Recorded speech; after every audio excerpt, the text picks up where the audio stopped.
Welcome to our first HTML lesson. Today we will learn what HTML is about, the structure of HTML, and how to create a simple web page using HTML. What is HTML? HTML stands for Hypertext Markup Language. HTML is the computer language that facilitates website creation and allows us to perform some tasks over the web.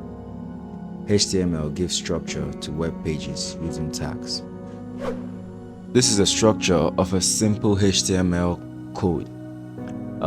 We have the doc type, we have the head, we have the title, we have the body, we have the first heading, and we have the paragraph.